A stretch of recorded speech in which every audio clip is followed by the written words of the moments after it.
We both got finished with court. I'm sitting down at the picnic table. He slides up next to me and he says, "You remember that you did?" And I was like, "No." But right there, I knew something bad was going to happen. And then he immediately starts hitting me. We start fighting. I slam him on the ground, get on top to hit him, and I get kicked. And then I'm getting the shit beat out of me by two people. I didn't expect it.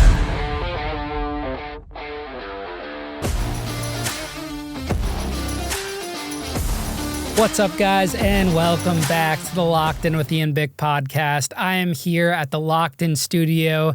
I have yet again changed up my backdrop. You can see I got a curtain behind me, a new curtain. I put this nice black rug in on the floor. I got these nice red pillows behind me, changed up the lighting, changed up the camera angles, and I am super excited to get back into recording. I've had the last couple weeks off, and I've been doing some traveling, and it's good to be back in the studio and getting into some more Locked In episodes. On that note, we have an exciting episode here for you today. We have Jeff Santucci here to share how he ended up committing an unintentional robbery.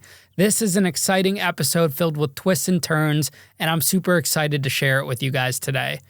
Thank you, everyone, from the bottom of my heart for all the support you give to this show week after week. I see you guys messaging me, I see you guys commenting, and I see you guys leaving a review. And because of all that, we're going to be offering a huge giveaway, giving away Amazon gift cards.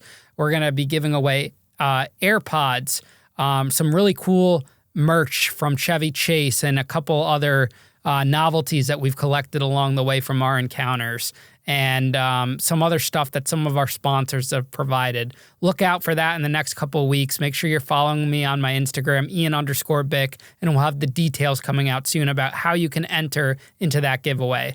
Now, without further ado, sit back, relax, and get ready to lock in with Jeff Santucci.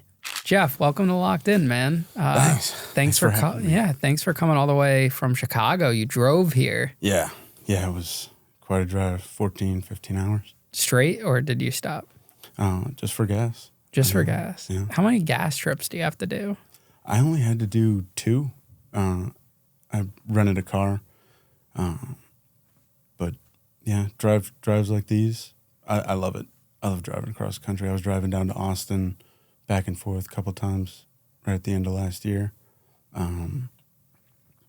Drove out to Montana and back. I love long drives. Just, you know. What's Montana like?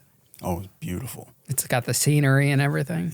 Yeah, and it was in April too, so there was just things starting to bloom, but also still snow coming down. That's very, very interesting town. So you're here today. You reached out, and you have an interesting perspective about prison, because unlike most people, you said you actually enjoyed it. Yeah, like it was fun, but it also gave you insight to what kind of your purpose is now. Yeah. And what your mission is now, and how we had a conversation about how it kind of led you to here, and what you want to do with the rest of your life. Yeah. And the perspective part comes from how I ended up in prison. It's definitely not the average way that someone ends up in prison. When I was 19, I had a general sense that nothing was going to go right, that opportunities for me were kind of choked off, that the things that we're seeing today in society were already in place. There were a lot of,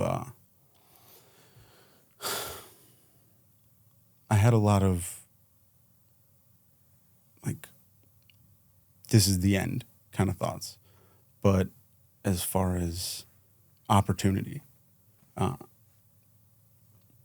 knew I wasn't going to get a job anywhere that was going to be, sufficient to do anything. And it's because I didn't go to college, but I didn't want to go to college because that felt like a scam, even back then. Did you grow up in Chicago? South Side, yeah. South suburbs. 2 parents, siblings? They split when I was 5. And, I was the oldest, so I was the go-between. Was that tough on you? Yeah, but I grew up fast. It was just, it's everybody's story. So it's not really unique, but It's still important. Just because it's not unique in that sense, it's still an important part of your childhood. Have you ever thought about how it might have shaped your thinking in later years? Oh, yeah, absolutely. Because of how fast I had to grow up. Do you think if you didn't have to grow up fast, life would be different? Yeah, probably. But I'm happy where I landed.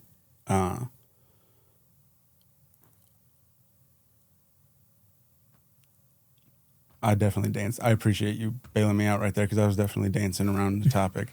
It's tough to talk about even now. Do you have like happy childhood memories at all? Oh yeah, I had a great life. My life has been positive the entire time, but I got hung up on not seeing a way forward for anyone to the point that I just didn't want to be here anymore. And a lot of that comes from the prescriptions that I was on.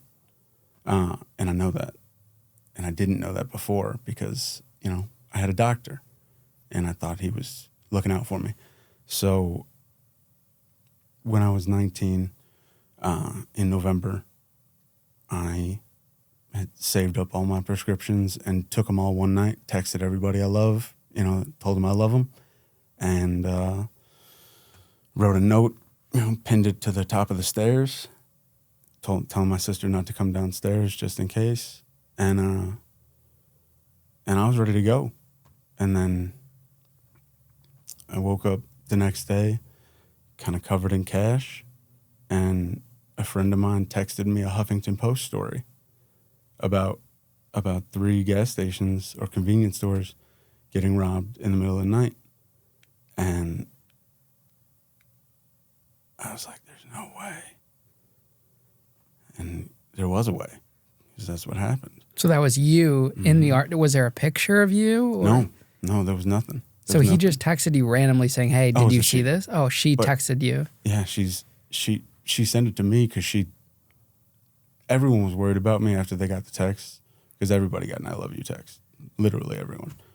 And I think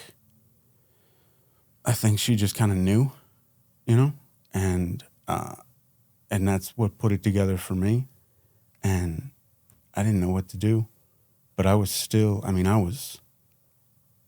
as obliterated as you could be for the next week.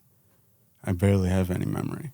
But the next day, I know my friends came to pick me up, and they threw a whole party just to cheer me up. I think everybody thought, I don't know what everybody thought, but there was that compounded because I went to the party, started drinking. So then it was a darker blackout. But I got arrested about a week later, and they showed me pictures and videos and stuff like that. And I gave a confession because, number one, I didn't know better. But number two, I was high as hell on, all types of, oh man. Why were you on the prescription drugs to begin with, leading up into that point in your teenage years? They kind of compounded, I think. I'm not really sure what led to them, because my mom didn't like to have diagnosis on insurance information. So it would just be, whatever it is, just give them the prescription, we'll say this. For like depression or for a physical pain? All kinds of stuff. I was on a prescription for Adderall from my pediatrician for weight loss. Adderall does weight loss? Yeah, it's amphetamine. Oh, I didn't realize that. Yeah. So you're on all these prescriptions and you're just going with the flow during your teenage years? I started to get bad. I was always a bad kid. I don't want to preface that wrong. But I was always just anti-authoritarian. Same. Yeah. That's probably how we ended up here. Yeah. Most kids, I think, are anti-authoritarian. Yeah, that's fair. You really gotta be indoctrinated into just doing what you're told. Yeah. But I was kind of a bad kid, and I think the drugs were probably to see if they could regulate me in some way. But I think that I don't want to disparage the doctor at all, because it was the 90s. Nobody knew what was going on, but, well, it wasn't the 90s. It was 2000s, but still, I took the drugs either way. Would you do the same for your kids now, knowing the Absolutely experience? not. Yeah. But that's just because, we're living in the now. We're living post-COVID, so, we know that money rules all these things a little bit more than ethics, which is a problem. But with that, I was on, so the drugs that I took were Klonopin, alprazolam, Klonidine, Ambien. I think that's it for no. I had burned my hand off at the last job that I had. I was working in a kitchen, spilled oil, emergency room, whatever. But I got a prescription for a painkiller, and I can't remember which one, but it was a kind of painkiller, and I just decided, you know what, send it. It's not going to get better. I knew that news agencies were indoctrinated. I was a big fan of Aaron Sorkin shows, and he had just put out The Newsroom. And that was kind of a last straw, I think, was realizing that there's no way to get even accurate information. So I just kind of didn't want to exist here anymore, because I didn't see a way for us to get out. How would your friends describe you in high school if they were here? Weird. Yeah. You felt like an outcast? No. Not that I felt like an outcast. I felt like everybody loved me, but I was... So you were okay with yourself? Yeah, but I definitely had big homeschool energy. Big homeschool energy? Yeah. Did you have like aspirations of what you wanted to do? No. Nothing. You just felt like lost? Well, because I really didn't see a path forward. I grew up in a different neighborhood than I went to high school in.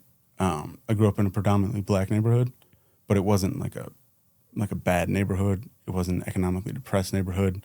It was just a black suburb, and I moved out of there in like 6th grade maybe, but the standardized tests that you got to take in Illinois, I aced a math, and nothing happened. Nothing positive happened for me. And I remember going like, why would I even put this effort in if there's no positive outcome for me? And so like my 5th grade year, I knew that, I was moving. I remember saying to teachers, like, why would I try? I'm leaving. And I don't know where that came from, but I remember feeling that for a long time. Like it doesn't matter if I do good, because there's no purpose. And I know that carried over. I never really expected to be alive this long. Do you think your parents kind of gave you that energy? Like that energy has to come from somewhere, right? I think that one of the things that's probably saved me this long is the exact opposite energy I got from my mom. My mom was very, just love and help people. My dad's the same way. They're both help the next person as much as you can. And I think it's really just how I intrinsically viewed the world as a kid. And obviously probably, being willing to make irrational decisions. Do you think they saw that and by helping you, they accidentally caused more harm? Probably. With the medication? Probably, but I guess there's no way to tell. Yeah, I think anybody would have done that, especially then. No, not to put blame on them. Just, seeing how, it's sometimes people just think, oh, medicine solves everything. Depression, okay, here's a pill. Like sometimes it's more than that. Yeah. And maybe in your case, there could have been another alternative. Yeah. Not that it was known at the time, but looking back on it now. Yeah, definitely. So 19 years old, you take all these pills at night, and your friends throw you a party the day after? Yeah, well, they obviously didn't know what happened. Just just my one friend that sent me the article, but they just kind of, I think they were just trying to do whatever they could to help, you know? So their response to getting those text messages Was like, you, we have to cheer him up. I think they thought that, you know, maybe it was like a fake attempt. was that a right response though? I think it would have, like, had it been a fake attempt. No, like the party aspect of it. Yeah. Well, I mean, that didn't really have any bearing on me going to jail, but it was that was, you know, what can we do? How can we help? And I think that was to just cheer me up, and I really appreciate it. But I think it compounded my thinking for the rest of the week because, you know, I still had those drugs in my system, and they couldn't have known that, but I did. And I think that I was hoping that something bad would have happened because I still didn't want to be there. I still didn't want to be here. And then, you know, once I got to jail and could kind of level my head, I realized that I wasn't going to try because that's even worse. I made that mistake right when I got there. In intake, you know, they ask you all the questions, and when they got to suicide, you know, I immediately, right now, what are you talking about? And they got on the radio, we got one for medical, and next thing you know, I'm in a red jumpsuit, and then I'm naked, and I'm in a cell, and I'm wearing a paper towel for 3 days, and, you know, there's hot female guards just standing outside of a windowed cell looking at me in a 65-degree cell. That wasn't cool. But after that 3 days, I was like, okay, so we're not going to do that because that sucked. And then Yeah, they kind of punish you for having mental illness in prison. You don't want it. You could go in with mental health struggles, and it just turns into a punishment. well, even that, I mean, that's the standard reaction is, you know, oh, this person said they're going to kill themselves. Put them in a you know, padded room with nothing. Not even clothes. That's, I mean. Yeah, it's inhumane. Why not give the person a genuine help? Right. So when the cops came to you, what are they saying to you when they figured out, or however they put the pieces together to figure out that you were the one that robbed these 3 gas stations? What evidence do they lay out against you? So I mean, I don't really. I remember like looking at pictures, but it's kind of a blank for me. They picked me up.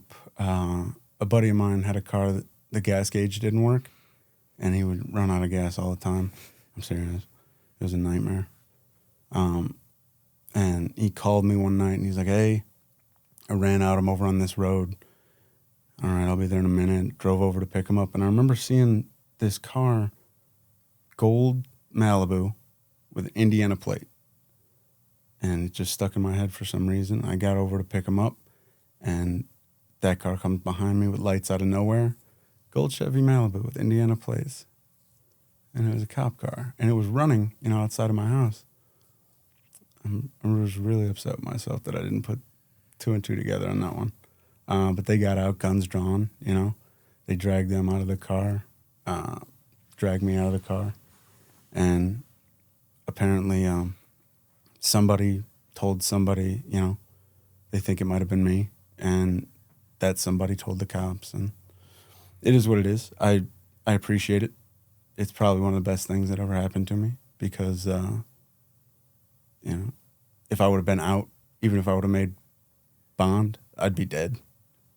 You know, it was the fact that I couldn't kill myself and the fact that I got to an age where I'm not going to make an irrational decision and I can see a path forward to helping people that, you know, maybe changing the world a little bit from what it is. Were you in disbelief when they're saying that you robbed 3 gas stations? Because you came from a good family. I wasn't. It seemed like, you know, blacked out, especially because some of them were benzodiazepine. That, you know, anything's within. I was just happy that nobody was dead, to be honest. Happy that nobody got hurt. And I was doing my best to alleviate the situation, help as much as I could, and try to take as little punishment for what happened as possible. Did they say how you pulled off the robberies? No. They never told you? Nope. They're just sitting you down saying, hey, man, you robbed 3 gas stations and we got you? Yeah. And then, I mean, I do remember, like, seeing pictures, but just kind of me, like, moving in, whatever ways. I had, like, a hat on in one, and they had it. Like, I guess I wore a hat into the gas station, and then running out of the gas station knocked it off.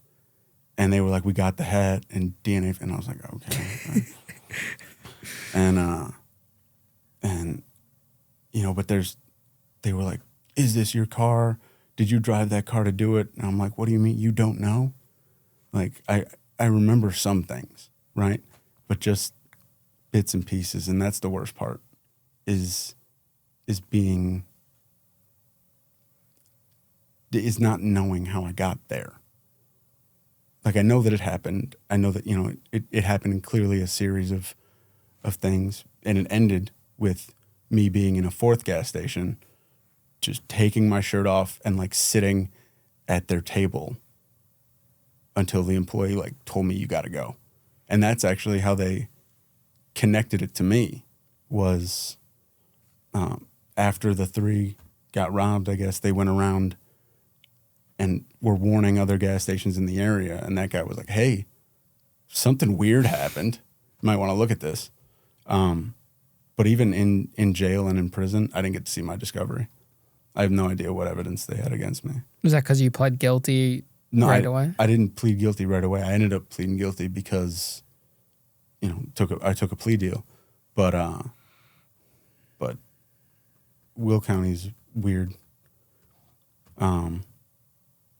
I never got to see my discovery. I didn't even know if they found the gun. It was a BB gun. You used a BB gun to rob these places? Oh, yeah. And it's like half open, too. Like, you could tell. But that's not on them. I would have complied in the same had I been one of those store workers, But I do remember bringing them to the place that I threw it. I threw it into a pond, the next day when I realized. And I remember bringing them to it, but I don't even know if they found it, which sucks because I got charged with it, and I couldn't even take a blind plea. Without the gun, the charge would have been aggravated robbery, which would have been a Class 1 felony in Illinois. So I could have gotten intensive probation or another option available to Class 1 felons. But it was a Class X because it was considered a firearm robbery, like an armed robbery. And there was no way that I could prove that it wasn't without the gun. And they didn't have a gun to put a gun charge on me. So I couldn't even plead guilty to a regular armed robbery. Like, open plea and let the judge assign a penalty because they had a gun charge on there without a gun. So instead of a 6 to 30, it was a 21 to 45. That sucked. It did, because I asked so many times, I will plead right now, can it just be what it's supposed to be, an aggravated robbery? Whatever the judge wants. Yeah, okay. But let me be charged with my crime. I wrote to the head of the felony division for Will County, Mike Fitzgerald at the time. And he's still,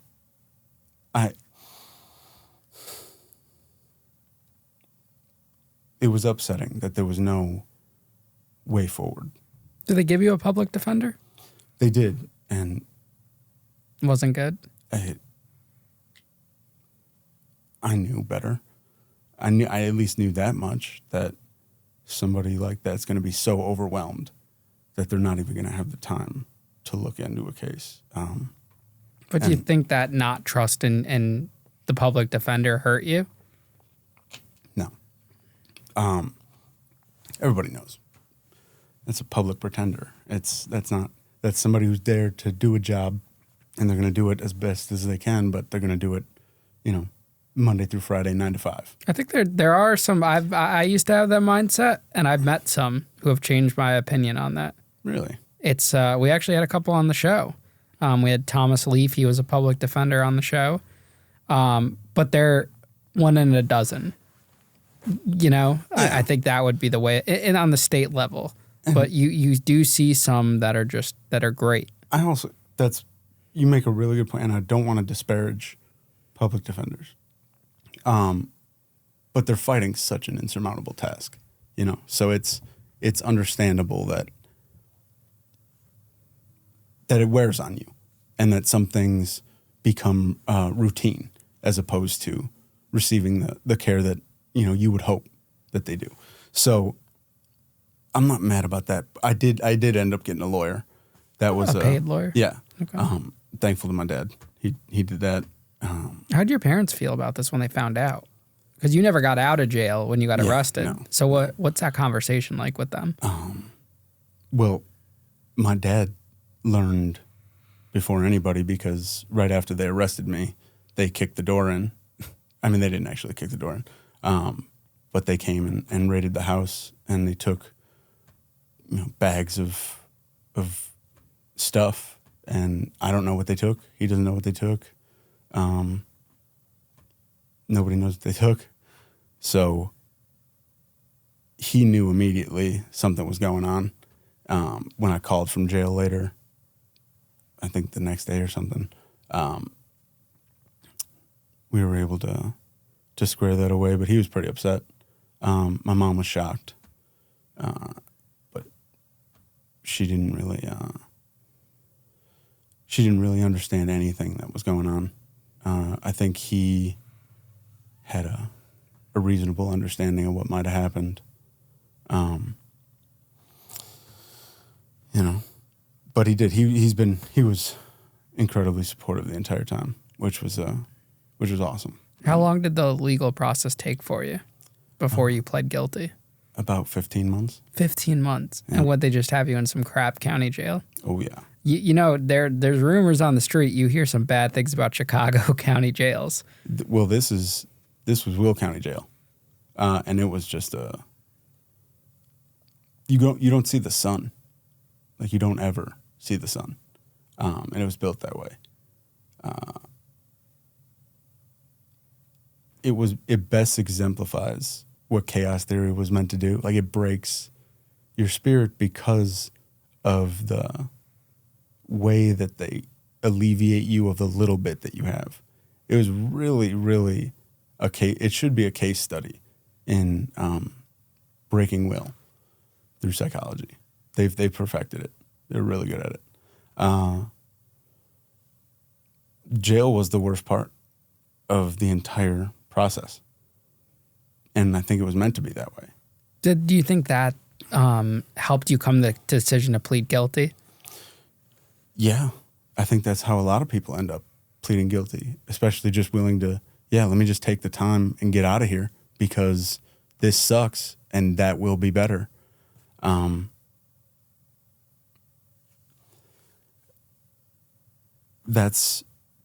think that's the purpose of it being the way that it is. And I would say probably 99.9% of people that have been incarcerated would feel the same way too. Mm-hmm. I mean, the bail system's fucked. Yeah. Like the whole system in general in that regard.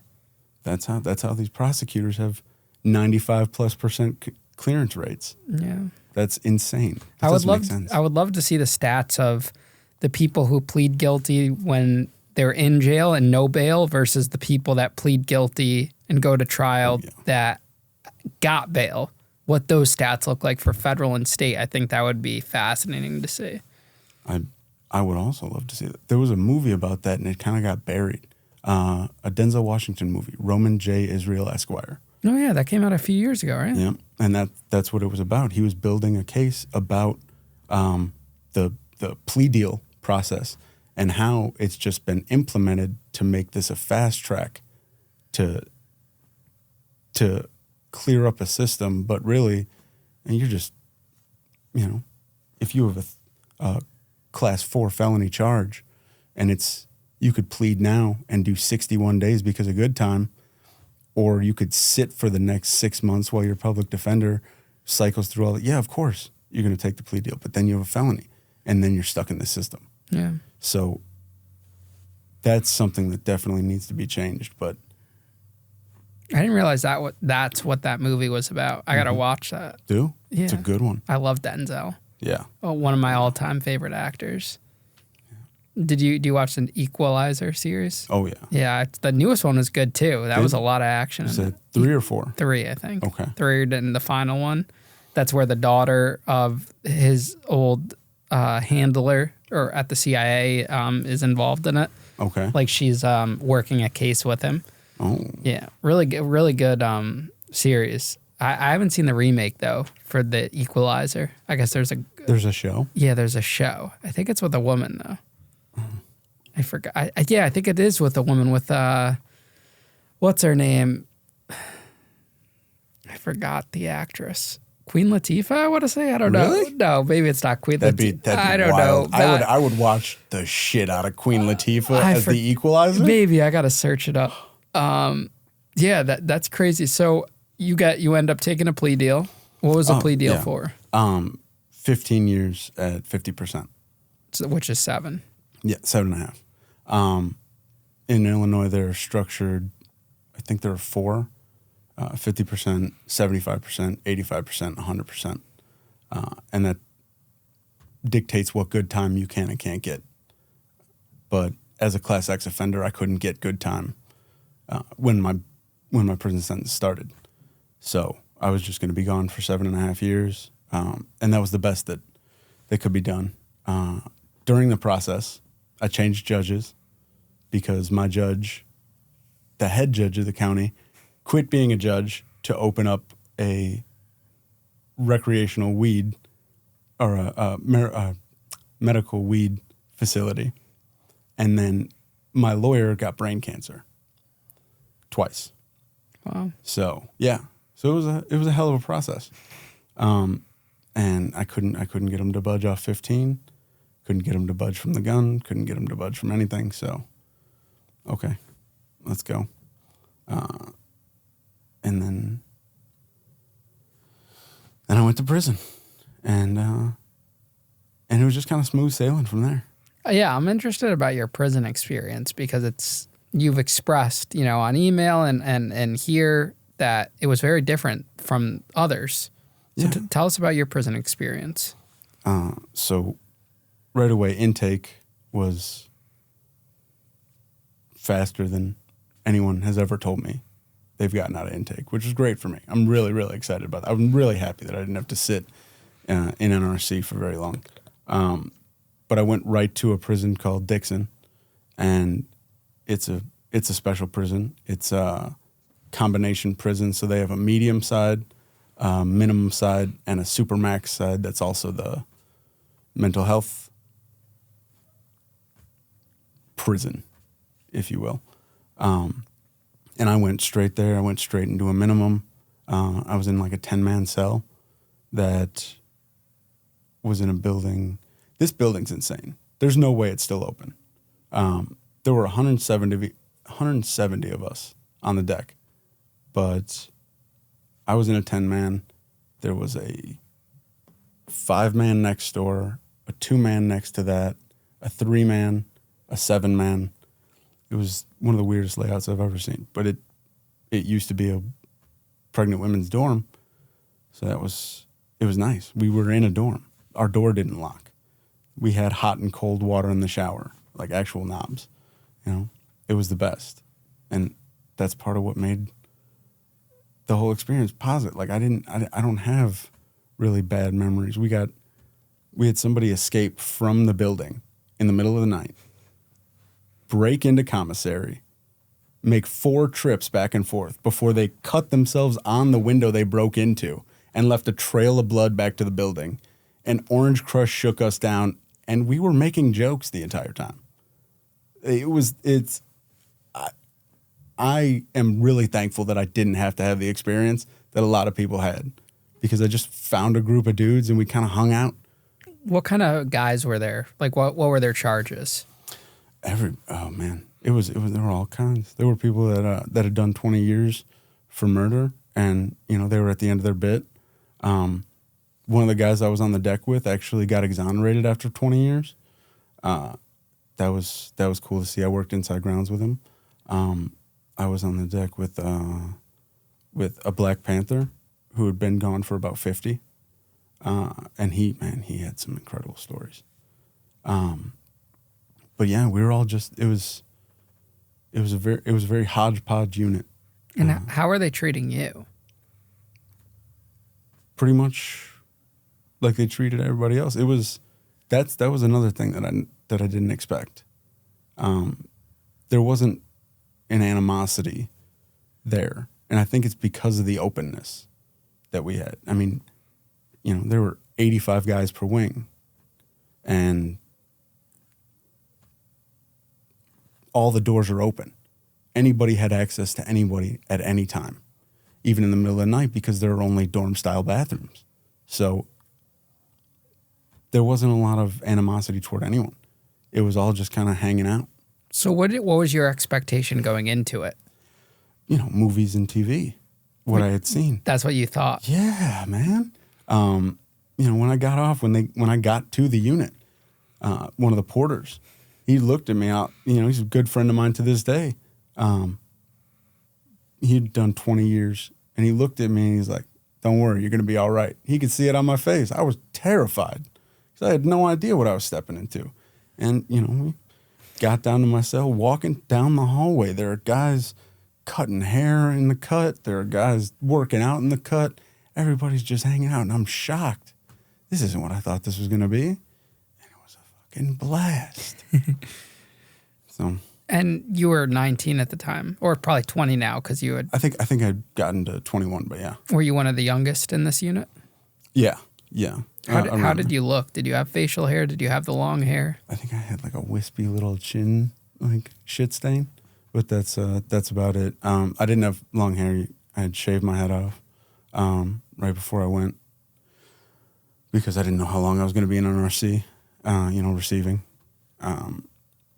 But I started growing the hair out there because I could, Do you think that dynamic and what you experienced there worked and wasn't a bad time because of the way it was laid out and the way it was structured, like the openness? Definitely. The not ever feeling trapped. We were technically on the second floor and right next to the fence, so we could see this beautiful clearing. We saw animals every day. We had 5, I'm not kidding either, 5 roll-up windows, like 3 4-panels and 2 5-panel, big, giant roll-up windows, because this wasn't built to be a prison unit. It was built for pregnant women. And, the views, the camaraderie, the freedom, I think all played an essential role in where I am now, because I know there's a better way of doing this. I'm very aware, and I've seen it. No, you're very fascinated from what I've gathered so far about you and others people's stories, where they've came from, kind of like their psychology. Yeah, absolutely. I feel like prison's a big way to harbor that, because all you can do is talk and associate with people from all walks of life. And you have that, not just the people you grew up with, but all these different figures. I'm sure you had some pretty interesting conversations. Oh, yeah. Yeah. It was such a wide berth of people that I would never have interacted with otherwise. And it gave me a way to watch people without being an observer, Because when you're an observer, you fuck up whatever you're watching. When it notices that you're watching, it's over with.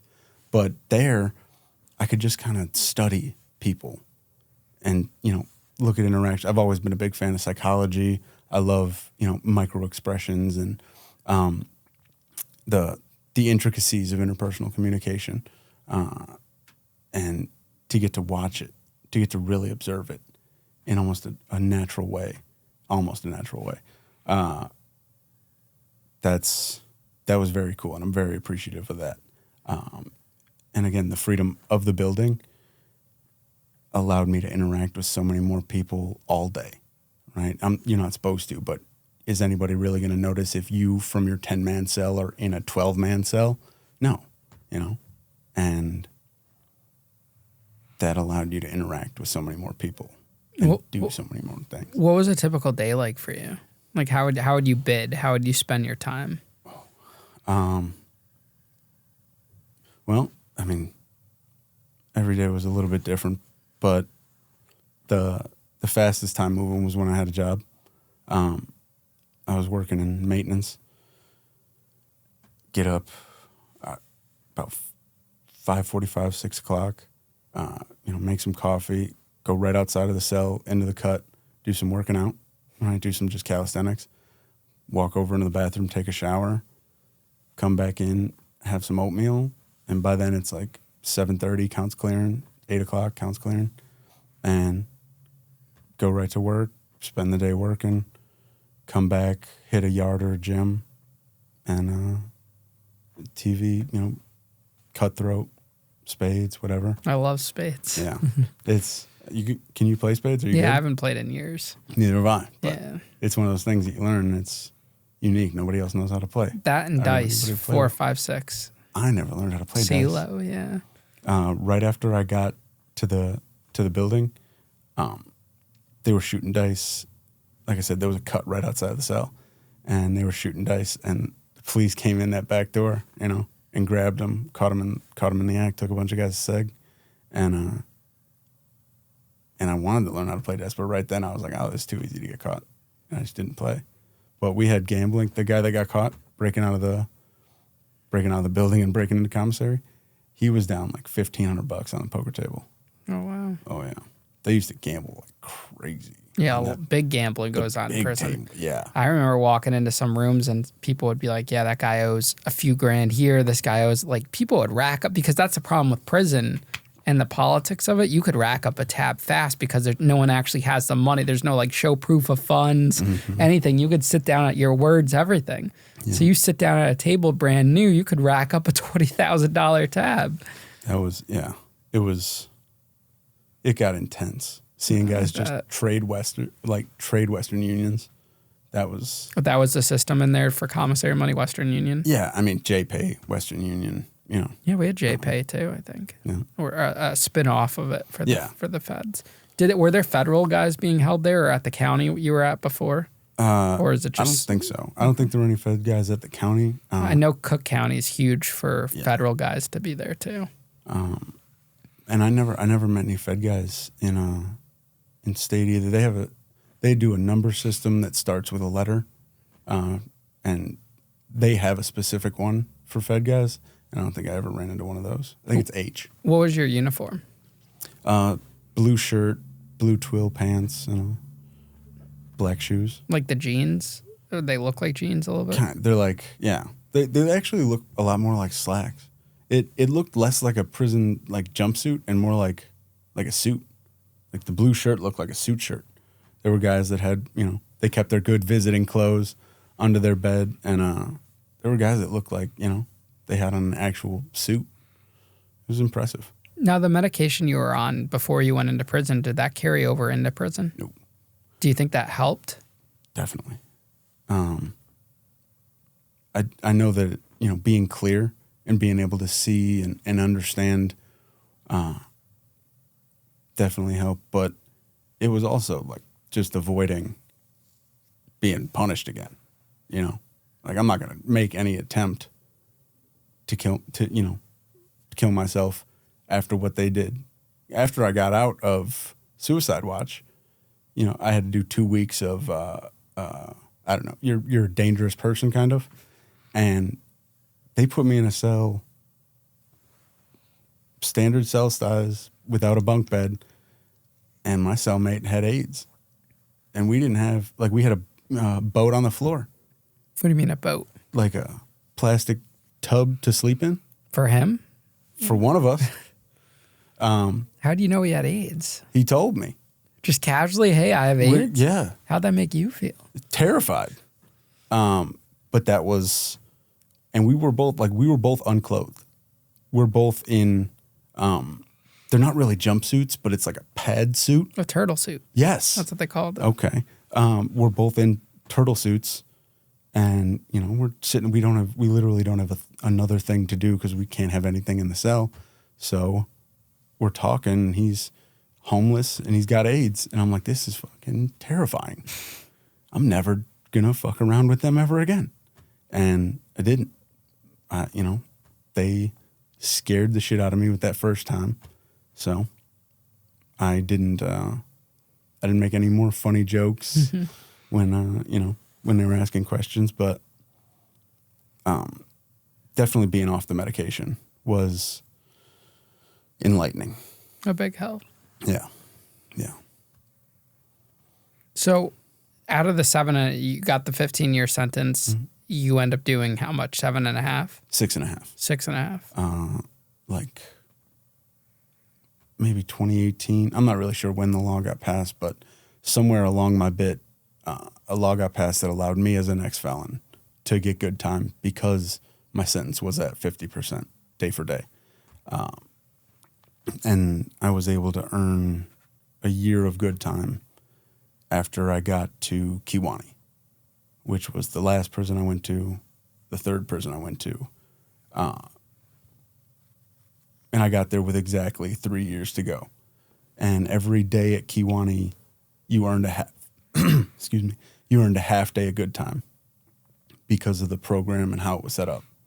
I was extremely lucky to get there.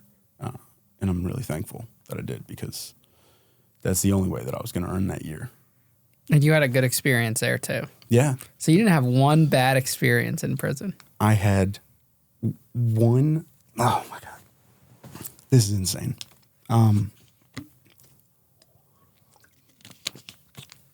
So last week, I told you that I felt like I was meant to be here, right?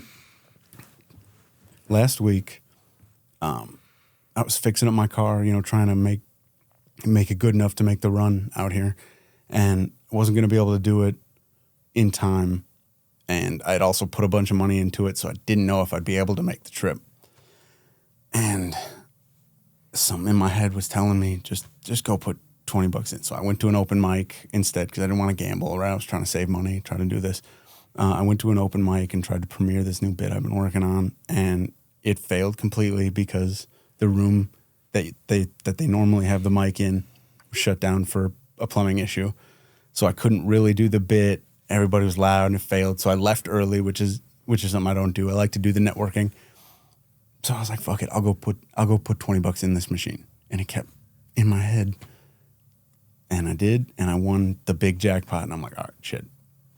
I have enough to go now. I'm going home, whatever. 2 nights later, I had the weirdest craving. It's 10:30 at night, and I wanted these oatmeal raisin cookies. I don't know why. I just did. I looked up, you know, grocery stores. There were 2. I drove an extra 5 miles past the first one to go to the second one. No idea why. It's a Meijer. I don't know if you guys have Meijer out here. I don't think like in this area. I don't know why I ended up going to this grocery store.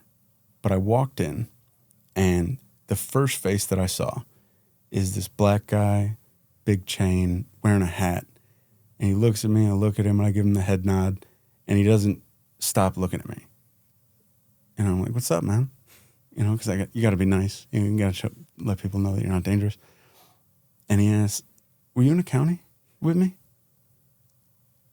And then I recognize him, and I walk over, and I'm like, yeah. And I said his name, and he immediately, just shame on his face. He says, man, I'm so sorry. I'm like, I know, man. I know.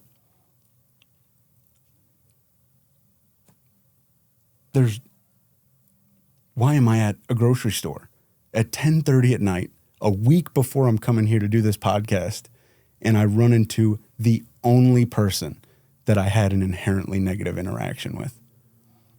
It blew 10 years later. This is 10 years later.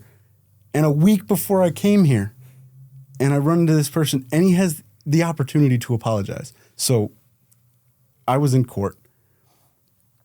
Actually, let me go back to the beginning of that story. I slighted someone on the deck. I still don't know what I did, but I upset somebody. What's the deck so people know? Oh, the pod I was in jail, the unit, the cell block. Somebody I was in the cell block with was upset about something I did. I didn't know until we were at court and he addressed it physically. We both got finished with court. I'm sitting down at the picnic table. He slides up next to me and he says, you remember that shit you did? And I was like, no. But right there, I knew something bad was going to happen. And then he immediately starts hitting me. We start fighting. I slam him on the ground, get on top to hit him, and I get kicked. And then I'm getting the shit beat out of me by two people. I didn't expect it. Guards open the door. We stand up. The third guy didn't get in trouble. He melted into the background, but both of us looked like we were fucked up. So they grabbed us immediately. I knew that I'd see the third guy again, right? I was like, oh, we're in jail together. We can only run into each other so many times. They don't know that, we're not going to have a keep separate. So I'll be able to get in contact with you again. Didn't ever see him again. That was him. He was the guy? The third guy was the guy at the grocery store. Oh, wow. And you link up with him 10 years later. 10 years later at 10:30 at night at the farthest away grocery store that it could be.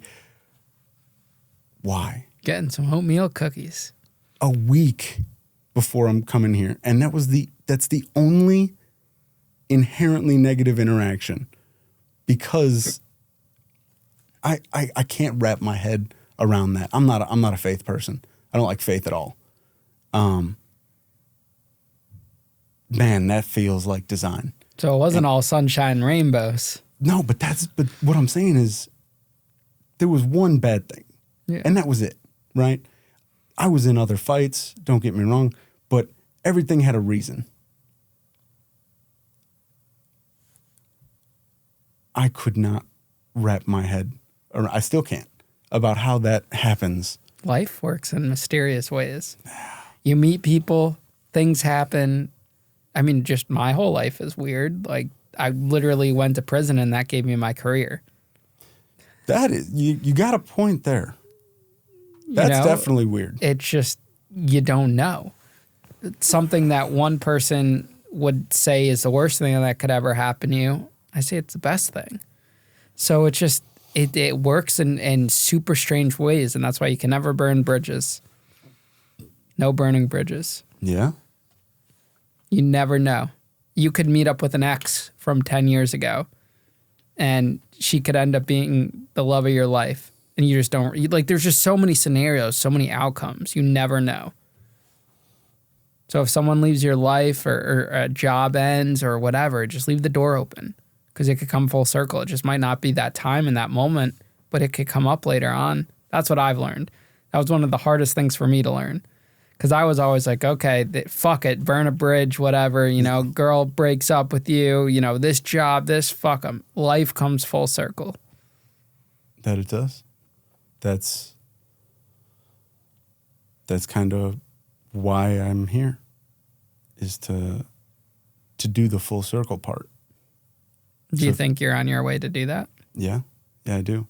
And I think that's why that happened. I think that happened so that way I could come here without the negative hang up of that, right? Because I could have told that story differently. That story could have been about, right, this time I got jumped, but it's not. It's about this miraculous coming back together and forgiveness. And that's incredible. Enclosure. Yeah. And for that to happen, I think that's just one more sign that this was the right thing. How does it make you feel that you lost some of your, glory prime years being in prison? Like you lost, the 20, 21, 22, 23. Yeah. Those are the college years. Like I always think when I was in prison, my friends were at college. Yeah. That's a tough one to rectify, because those memories are what people tend to live off of, But I needed the experiences that I had to be where I am and to do what I'm going to do going forward. And regardless of how upset that might make me and the boys just did a boys trip, a golf trip, October, and we're going to do one again this year, so the memories that I would have made with people they still have time to be made.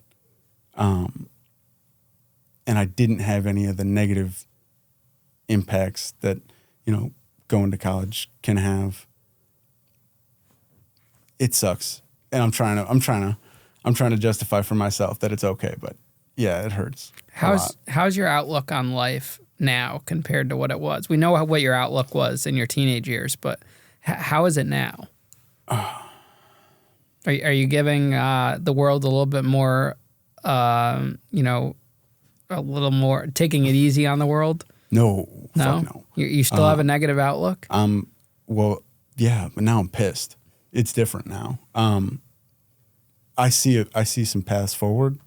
I see some ways that I can help. I see some changes that could be made, and I'm more optimistic now than I ever have been because of those possibilities. There are possibilities to make this not a shit outcome for everyone. And I couldn't see that before. And I'm a little upset with myself about that. But I guess all of this, we talked about it, all of this had to happen for me to be here. There's a path that is moving in the way that it is. And what's that path for you? I'm hoping it's this school, if you don't mind me talking about it a little bit. Yeah, what do you got going on? Let's hear about it. So I want to open a school, a private boarding school for at-risk youth. The high school that I went to opened in 2008, closed in 2016. There weren't enough kids in the district to facilitate the school being built. But 2 schools got built and a house in Florida got built, all by the same construction company. The house in Florida happened to be for the superintendent of the school district that built the schools. So he got fired, and he's going to court because that's fraud. They're still figuring that out. But either way, this $50 million school has been closed and sitting idle since 2016. So I want to buy it and renovate it into a boarding school that can house roughly 8,000. And I want to work up a profile of what kids in Chicago public schools tend toward the antisocial behaviors like gangs and drugs and violence. And then I want to apply that model to 5th graders. And I want to offer 1,000 5th graders a year the opportunity to come and finish out their schooling through senior year with us. That's a lot, and I'm aware of that. But that's not all, right? I think that getting them out of the environments that could and most likely will negatively impact them is one of the steps to moving forward. Another one is giving them a really, really good education, which I also want to do. The third step, though, is my favorite. So during the first 4 years, there won't be any upperclassmen because we'll be bringing in 1,000 5th graders. And the next year, another 1,000, so those kids will move up to 6th grade and continue matriculating. In those first 4 years, I want to go to private schools across the country and offer their best and brightest the opportunity to come act as like an intern almost, where they would finish their school, but they would serve as a big brother, big sister for these kids to teach them, intricacies and whatever, a big brother and big sister would teach you. Through that process is how we establish a network for these kids that they can draw from that they never would have had otherwise. So they're out of the environments that negatively impact them. They're getting an education that's worthwhile to have, and they're establishing a network with people that you want to establish network with. If we can do all of those things, the secondary, the tertiary impacts on the neighborhoods are boundless. But it's a big ask. So I've manufactured it in such a way that it's 24 years, right? 16 years of intake.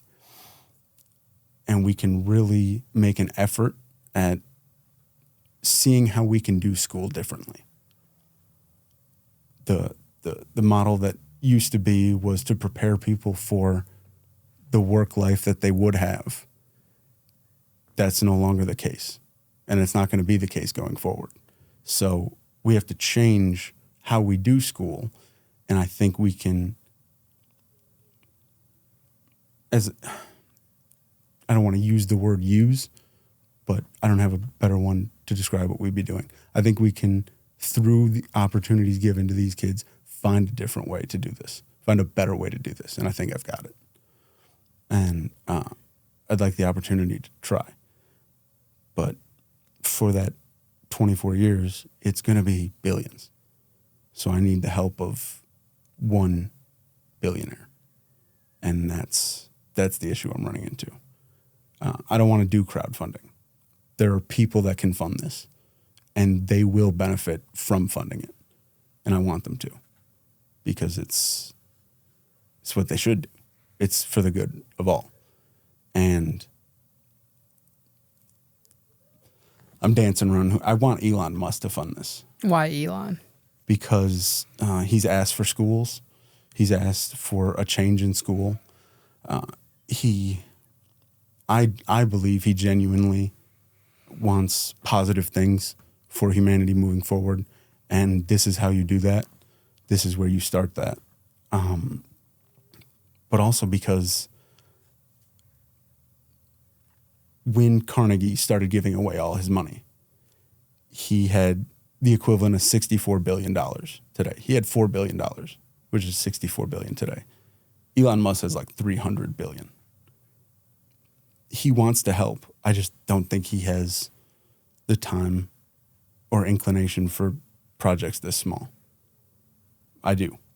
And I'll dedicate my life to it. And I want him to pay for it because he wants to. And I think if I was given the opportunity to lay it out for him, that he would. How did this all come into your mind? Like, where do you get the thought process to piece this together? How does it just like pop up one day? Do you see something on TV and you're like, this is what I want to do? Or is it a mixture of something popping up mixed with everything you went through as a child, mixed with your stint in prison and the way you think? And like, is that how the idea is created? This one in particular was because of the last prison I was in, Kiwani. It was, so Kiwani's a rehabilitation. It was the first in the nation program, Kiwani Life Skills and Reentry Center. And it was aimed at getting us ready for society. But it didn't help recidivism. All the freedom, all the programming, all the opportunities, none of it changed recidivism at all. And that really shook me. That pouring as much money as possible into this doesn't help it on the back end. And I don't want to give up on all the people that are in it right now, but we have to find a change. And if the change has to come at the beginning, then how do I do that? And luckily I had a lot of time to think. Yeah. So prison gives you that. Yeah, it does. I remember I still have the notes. I plotted all my businesses in prison. I didn't do a single one of them, but I had the time to plot. I had a whole plan. It gave you an opportunity to game it out. Yeah, you can. You could definitely game it out. It wasn't the direction I ended up going in, but I had all the time to plan. It gives you, like, you see those movies like from the olden days, or, you know, where someone gets locked away in some jail in a foreign thing. Like, what's that movie with the guy that gets the mask put on him? The Count of Monte Cristo. Oh, yeah. Great movie, you know, and he was just plotting and he knew exactly, he calculated everything and he got to that level. So just things like that. It's just very interesting how that all works. If you go back in time and talk to 19-year-old self, what advice would you give him now around mental health, around, you know, just that internal suffering and being lost? What would you say to him?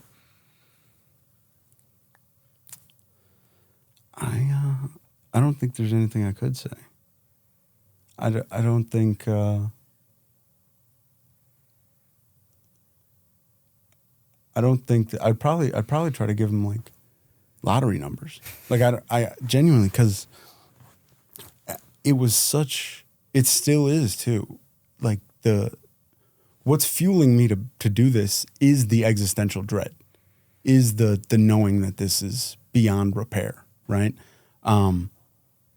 We couldn't vote in uncorrupt people if we tried because of how the system is. There's no way out. So I don't think there's anything that I could say. What about if there was another 19-year-old here right now who's suffering? I'd do whatever I could. I'd find out what it is, but you know, that'd have to be by basis. For me, it had to be that I had to experience all of this and get to a point where I can see a path forward, because it's still existential dread. I still know that this place is fucking horrible. Like everything's fucked up because we didn't pay attention for too long. I have hope, though. I have hope. There's good people in the world. But, you know, that's... You got to stay hopeful, stay positive. That's true. That's true. And that's what I'm doing. That's why I'm here.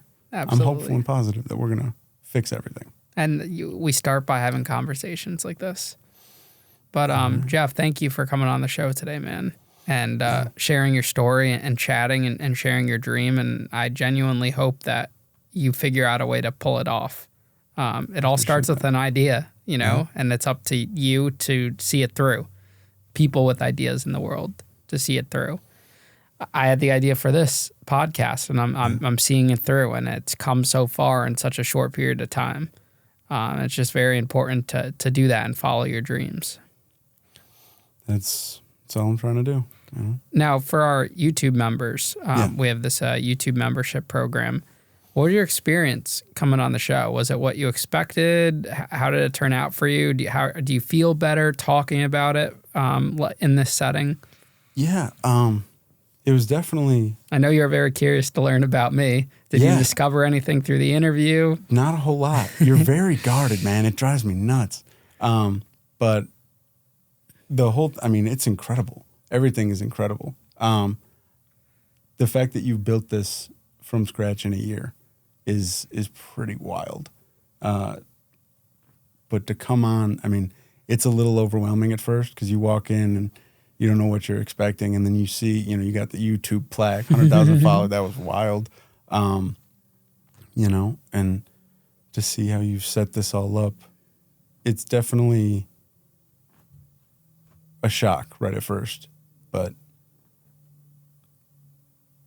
you've done a really cool thing here, and you made it as comfortable as you could. And again, brown leather chair. Yeah, that was my dream. Move. I remember last year I was like, because we were in a different studio, and I was like, I want 2 nice chairs. I just want to be in a private room where no one can hear you. And I also like the idea where I'm doing everything myself too, because it's not overwhelming with a team. Yeah. Like if other people were listening in, and we set it up so if you bring a guest with you, they can listen and stuff. Right. But there's a lot of pressure if you have like the film guy, the producer, this and that all listening.